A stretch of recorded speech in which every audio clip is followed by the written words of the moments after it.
2, and 1. Look, man, opposition really needs a better case against us. A lot of responses towards the previous speaker. 1. On side opposition, there literally is no means, no motivation, or capacity to challenge structural limitations. Right? On their side of the house, the black man continues to get oppressed, and these individuals are left with no alternatives to get out of the conditions that shackle them, because that is seen as morally correct. There is no debate. There is no argument. All of these people are in that particular way, and that's the end. 2. The accountability that opposition talks about assumes that they have power. But it's precisely because these moral beliefs are codified into law, are codified into religion, are codified into tradition, that makes the accountability disproportionate. That is to say, all of these things and all of the examples that Joseph talked about in his speech literally couldn't have been possible absent all of the moral relativism that has happened, that has codified and changed all of the laws we have right now.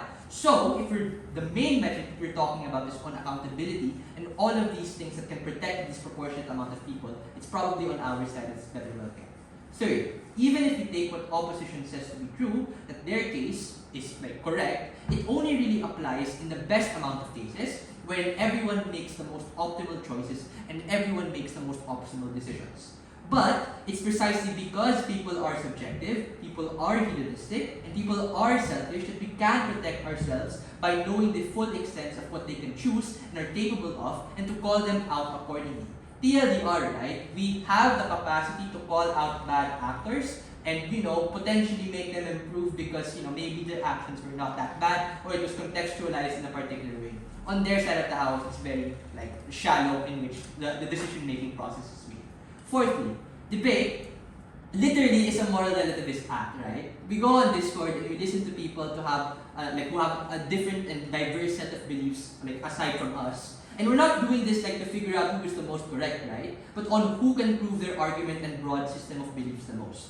What this means is that the moral principles that exist that opposition talks about doesn't really have much of an impact in the way in which they said it. All of these people are different. We need to treat them as different people from the context in which they were done. Because probably it's going to be unfair to weigh a particular person who has an advantage in life and a person who doesn't have an advantage in life, right? So, as a consequence, a lot of the questions that LO has about our case has already been answered by Joseph, right? How do we know what the right option is? There are a lot of ways. We know what the right option is based on who we can help the most, which ideas have helped humanity evolve, which ideas have made the human beings survive and thrive the best. This is literally how we have determined and built upon all of the ideologies that we have in our history.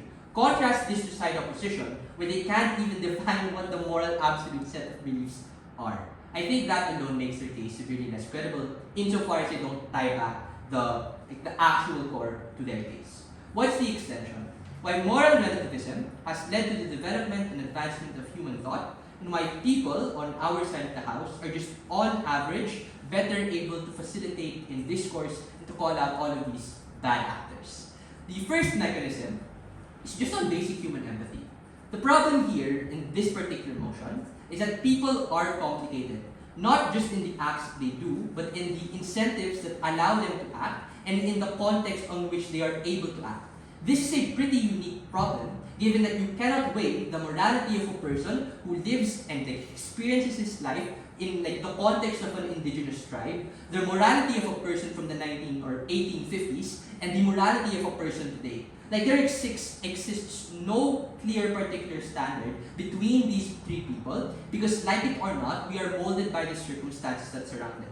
That is to say, a good act today might have been a very bad act or might have been a very morally questionable act then. That's not to say that these particular things are wrong or those particular things are true. It's just a matter of the context in which we are able to say it.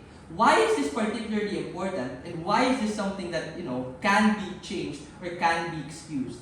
This is something that can be excused because it literally depends on the utility that human beings can offer, or it can depend on what human beings are looking out for.